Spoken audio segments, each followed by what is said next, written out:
तो हम बात कर रहे थे कंज्यूमर बिहेवियर की। तो उसमें अभी तक जो लास्ट वीडियो में हमने किया था मीनिंग, नेचर, प्रोसेस एंड आज हम करेंगे फैक्टर्स। आई होप आप सबको मीनिंग, नेचर, प्रोसेस का जो है कॉन्सेप्ट वो क्लियर हो चुका है। और आज जो हम शुरू करेंगे वो है factors affecting consumer behaviour. Consumer behaviour की जब हम बात करते हैं तो उस केस में जो फैक्टर्स हैं वो एक अहम रोल प्ले करते हैं, क्योंकि अगर कंज्यूमर ने कोई डिसीज़न लेना है किसी भी परचेज़ के रिगार्डिंग तो बहुत सारे जो फैक्टर्स हैं जो इन्फ्लुएंस करते हैं, इफ़ेक्ट करते हैं कंज्यूमर के बिहेवियर को, उसके बाइंग बिहेवियर को। और बाइंग बिहेवियर का प्रोसेस हम अभी लास्ट वीडियो में हमने बहुत अच्छे से पढ़ा है, और ये कौन से फैक्टर्स हो सकते हैं उनको आज हम डिटेल में पढ़ेंगे।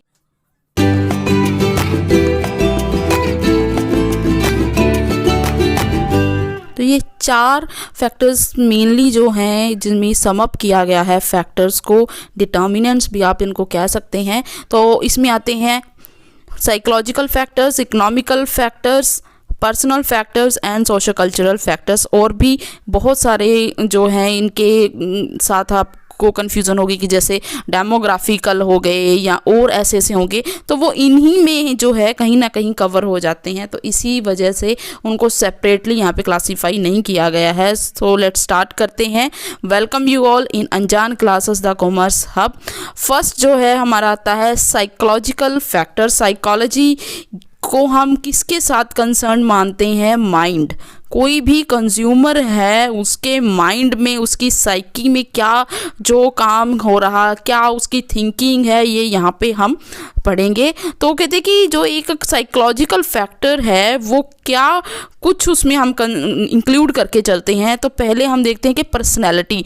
हर जो कंज्यूमर है उसकी जो पर्सनैलिटी है वो डिफरेंट है दूसरे कंज्यूमर से। तो हम यहाँ पे एक सीधी सी एग्जांपल लेते हैं कि अगर हम मेल और फीमेल की बात करते हैं तो दोनों की साइकी डिफरेंट है। मेल्स की डिमांड करने का तरीका, मीन्स का किसी तरीके से कोई चीज़ परचेज करने का तरीका डिफरेंट है, थिंकिंग डिफरेंट है। तो इसीलिए क्या है, साइकोलॉजी जो है किसी भी कंज्यूमर की वो डिफरेंट हो सकती है from the point of view personality. Next आता है लर्निंग।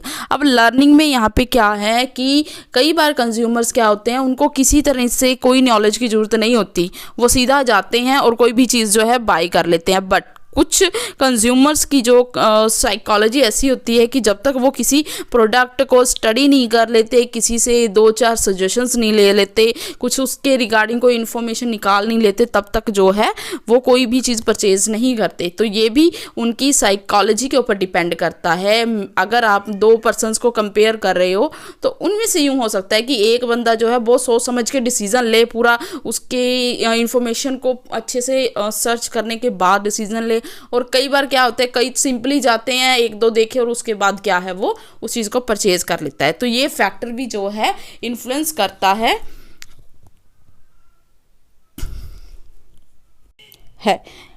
परसेप्शन में क्या है, परसेप्शन का मतलब होता है कि एक कंज्यूमर के माइंड में क्या चल रहा है, वो क्या सोचता है। अगर वो किसी भी प्रोडक्ट को या किसी भी गुड्स और सर्विसेज को परचेज करने चाहता है तो उसके माइंड में क्या परसीव हो रहा है, तो उसकी थिंकिंग को कोई जो सेलर है वो उसको नहीं अंडरस्टैंड कर सकता। तो परसेप्शन भी जो है एक इम्पोर्टेंट साइकोलॉजिकल फैक्टर है जब कंज्यूमर बिहेवियर को हम स्टडी करते हैं। नेक्स्ट आ गया डेमोन्स्ट्रेशन। डेमोन्स्ट्रेशन के ऊपर हमने पहले वीडियो अपलोड की हुई है जिसको हम बैंड वैगन इफेक्ट से जो वो अपलोड की गई है, बैंड वैगन इफेक्ट। तो बहुत इम्पोर्टेंट टॉपिक है जब भी हम कंज्यूमर बिहेवियर की बात करते हैं। तो इसका मतलब ये हो गया कि कोई भी जो कंज्यूमर है वो डेमोन्स्ट्रेट होता है with the use of a good by other person. अगर कोई एक फ्रेंड, उसका कोई फैमिली मेम्बर किसी प्रोडक्ट को यूज़ कर रहे हैं और उससे वो इन्फ्लुएंस होता है कि अगर ये उस चीज़ को यूज़ कर रहे हैं तो मुझे भी यही चीज़ लेनी है, तो that's called demonstration effect. Motivation. अब मोटिवेशन और डेमोन्स्ट्रेशन में जो है काफ़ी फ़र्क है। अब इनको आपस में कंफ्यूज नहीं होना चाहिए, क्योंकि मोटिवेशन में क्या है कि जब हम मोटिवेट होते हैं या कोई हमें मोटिवेट करता है कि हाँ जी आपको ये प्रोडक्ट जो है डेफिनेटली लेना चाहिए, और डेमोन्स्ट्रेशन में क्या है हमें ज़रूरत नहीं है कि हमें कोई आके कहेगी आप परचेज करो, बट मोटिवेशन में क्या है, मोटिवेशन में आपको कोई कह सकता है कि हाँ जी you must have to purchase that thing. So in that case यहाँ पे क्या होगा, हमारी जो साइकोलॉजी थी वो किसी दूसरे बंदे ने चेंज कर दिया आके। तो ये कुछ साइकोलॉजिकल फैक्टर्स थे। नेक्स्ट है इकोनॉमिक फैक्टर्स। इकोनॉमिक फैक्टर्स जो है हमारी मॉनेटरी टर्म्स के साथ जो है कंसर्न्ड है कि हाँ जी एक पर्सन के पास, एक कंज्यूमर के पास कोई इनकम लेवल है, उससे इन्फ्लुएंस हो रहा है, कुछ उसकी सेविंग्स हैं, क्रेडिट फैसिलिटीज़ हैं, उनसे इन्फ्लुएंस हो रहा है, तो उन फैक्टर्स को आप क्या कहोगे, इकोनॉमिक फैक्टर्स। तो इसमें हम देख लेते हैं कि क्या कुछ फैक्टर्स हो सकते हैं। तो फर्स्ट वन देख लेते हैं सेविंग्स। अगर किसी पर्सन के पास अच्छी सेविंग्स है, किसी कंज्यूमर के पास अच्छी सेविंग्स है, तो उसको जो है वो इन्फ्लुएंस करते हैं। अगर उसके पास वो ज़्यादा परचेज करके, अगर उसके पास सेविंग्स नहीं है तो उसी हिसाब से वो जो है कंजम्पशन लेवल उसका कम होगा। नेक्स्ट रहता है क्रेडिट फैसिलिटीज़। अगर क्रेडिट फैसिलिटीज़ जो है ईजीली अवेलेबल है, जिसको हम एग्जाम्पल ले सकते हैं इंस्टॉलमेंट्स। अगर ज़्यादातर क्या है, लोग क्या है, मिडिल क्लास जो है, मतलब जो एक ग्रुप है मिडिल क्लास, वो ज़्यादा है as compare to rich people. तो उनको कोई भी चीज़ परचेज़ करने के लिए जो है वो लमसम अमाउंट की बात करें तो उस चीज़ को वो क्या करते हैं, इग्नोर करना पसंद करेंगे। बट अगर उनको इंस्टॉलमेंट फैसिलिटी या उनको क्रेडिट फैसिलिटीज़ अच्छी मिलती हैं तो उस केस में वो इजीली परचेज कर सकते हैं, जिसको हम EMIs भी कहते हैं। नेक्स्ट आता है फैमिली इनकम। अगर फैमिली इनकम ज़्यादा है तो किसी भी चीज़ को कंज्यूम करने के लिए वो उस चीज़ को परचेज कर सकते हैं। अगर फैमिली इनकम उनकी कम है, टोटल इनकम उनकी फैमिली की कम है, तो उसी हिसाब से उसका कंजम्पशन जो है, कंज्यूमर बिहेवियर का जो कंज्यूमर उसका कंजम्पशन लेवल भी कम हो जाएगा। तो ये क्या आ गया, आपका कंज्यूमर बिहेवियर जो है वो उससे इन्फ्लुएंस होता है। फिर आगे पर्सनल इनकम। अगर उस पर्टिकुलर बंदे की जो इनकम है अगर वो लेवल कम है तो वैसे ही उसकी जो है, जो भी वो कुछ परचेज करेगा तो उसकी जो क्वांटिटी है वो कम परचेज करेगा। अगर उसकी पर्सनल इनकम ज़्यादा है तो वो बिना किसी हेजिटेशन के जो है उस चीज़ को परचेज कर लेगा। नेक्स्ट है गवर्नमेंट पॉलिसी। गवर्नमेंट एक अहम रोल प्ले करती है जब भी आप किसी भी इंडिविजुअल की बात करते हैं, कंज्यूमर की बात करते हैं। वो कैसे, अगर गवर्नमेंट ने एक पॉलिसी निकाल दी, गवर्नमेंट ने एक जो बिल पास कर दिया कि हाँ जी जो इंटरेस्ट ऑन लोन है वो उसकी रेट जो है वो कम कर दी गई है फॉर इंडिविजुअल्स। तो उस केस में क्या है, अगर किसी ने बड़ी गाड़ी लेनी है, कार लेनी है, तो वो क्या करेगा, लोन लेगा, क्योंकि रेट ऑफ इंटरेस्ट कम है। तो उससे क्या है, वो जो कार की जो कंज्यूमर डिमांड जो है वो इंक्रीज हो जाएगी। अगर वही रेट ऑफ इंटरेस्ट बढ़ा दे सरकार तो उसी हिसाब से क्या हो जाएगा, उस चीज़ की जो है जो डिमांड कह लो, उसकी कंजम्पशन कम हो जाएगी। और एग्जांपल इसमें ले लेते हैं हम कि जैसे हेलमेट्स की बात कर लेते हैं। जो हमारे मेट्रो सिटीज़ हैं वहाँ पे क्या है कि हेलमेट्स कंपलसरी हैं, तो वहाँ पे क्या हो गया, सरकार ने कह दिया कि हेलमेट कंपलसरी हैं, तो उस केस में क्या है, वहाँ पे हेलमेट्स की डिमांड इंक्रीज होगी। तो उससे क्या होगा, कंज्यूमर बिहेवियर इन्फ्लुएंस हुआ। अब कंज्यूमर्स क्या कर रहे हैं, हेलमेट्स को ज़्यादा परचेज करेंगे। ये भी एक अहम जो है फैक्टर है। Income expectation. अगर किसी कंज्यूमर को लगता है कि इन फ्यूचर जो है उसकी इनकम क्या होगी, इंक्रीज हो जाएगी, तो उस केस में क्या है, वो उसी हिसाब से अपनी जो प्लानिंग्स है वो जो है प्रिपेयर करता है। तो ये जो कुछ इकोनॉमिक फैक्टर्स थे जिससे क्या है एक कंज्यूमर बिहेवियर इन्फ्लुएंस होता है। नेक्स्ट है पर्सनल फैक्टर्स। अब पर्सनल फैक्टर्स जो हैं पर्सन के पर्सनालिटीज से कंसर्न्ड है, पर्सनल चीज़ों से कंसर्न्ड है, उसकी लाइफ से, लाइफस्टाइल से कंसर्न्ड है। तो ये यहाँ पे एक कंज्यूमर को काफ़ी इन्फ्लुएंस करते हैं। जैसे जेंडर। अब जेंडर में क्या है, मेल एंड फीमेल, और उसमें फर्दर क्या आ गए, किड्स आ गए, उसमें यंग एज आ गए, उसमें ओल्ड एज आ गए। तो सबका जो है एक नज़रिया जो होगा वो डिफरेंट होगा, उनकी डिमांड, जो चीज़ें वो कंज्यूम करते हैं वो भी सेपरेट होंगी।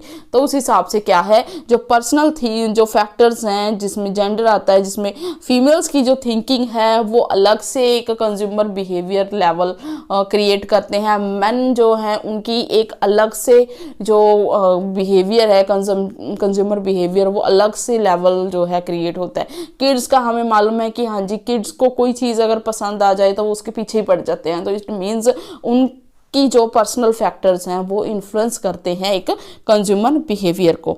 नेक्स्ट है एजुकेशन। एजुकेशन लेवल भी जो है वो कंज्यूमर बिहेवियर को या कंज्यूमर बाइंग बिहेवियर को इन्फ्लुएंस करते हैं। कैसे? अगर कोई एजुकेटेड है तो उस केस में क्या है, ही और शी विल बी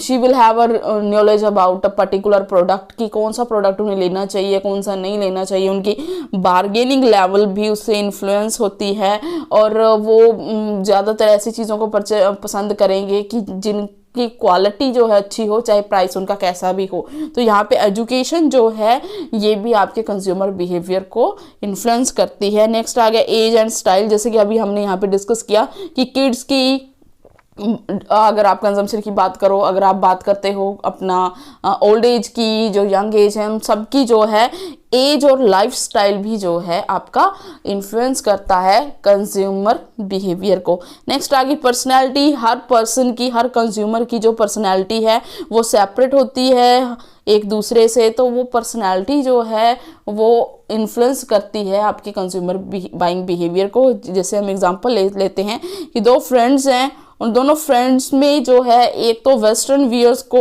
लाइक करते हैं और सेकंड जो है वो जो भी नॉर्मल वियर्स जो हम रूटीन में डालते हैं उनको जो है वो लाइक करते हैं। तो इसमें क्या हो गया, दोनों में ही फ़र्क आ गया, तो दोनों की पर्सनालिटी डिफरेंट होगी।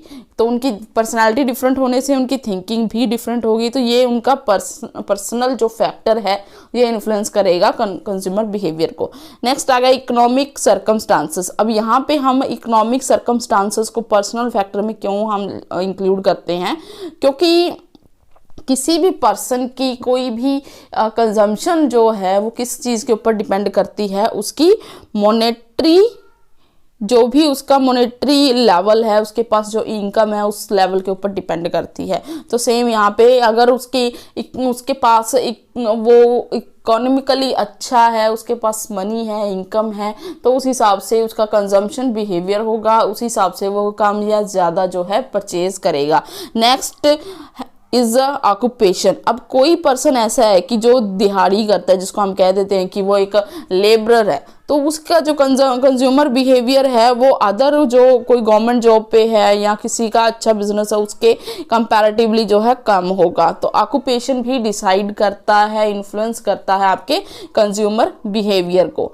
Next and last is socio cultural factors. जो हम कहाँ पे रहते हैं सोसाइटी में, और जहाँ पे हम रहते हैं समाज की चीज़ें जो है हमारे बिहेवियर को, एक कंज्यूमर बिहेवियर को इन्फ्लुएंस करती हैं। तो हम इसमें पढ़ेंगे कि फर्स्ट इसमें आता है कल्चर। अब किसी भी सोसाइटी में अगर आप रह रहे हो तो वहाँ का कल्चर आपको इन्फ्लुएंस करेगा ही। जैसे कि हम पंजाब, हरियाणा, राजस्थान की बात करें तो तीनों अगर स्टेट्स को हम कंपेयर करें तो वहाँ के कंज्यूमर्स की डिमांड जो है वो सेपरेट होगी। अब जैसे हम साउथ की बात करें, वहाँ पे कॉफ़ी को ज़्यादा कंज्यूम करते हैं, पंजाब में हम जो टी की ज़्यादा बात करते हैं। तो यहाँ पे क्या होगा, कंज्यूमर बिहेवियर जो है कल्चर के अकॉर्डिंग जो है चेंज हो जाता है। रोल एंड स्टेटस, आपका सोसाइटी में रोल और स्टेटस क्या है। अगर एक कोई हम बात करें कि पुअर पर्सन है, उसका रोल जो है वो अपनी इनकम के अकॉर्डिंग देखेगा। अगर हम बात करें कि कोई वहाँ का एमएलए है तो उसकी जो रोल और स्टेटस अलग है, और कोई गवर्नमेंट जॉब पे है उसका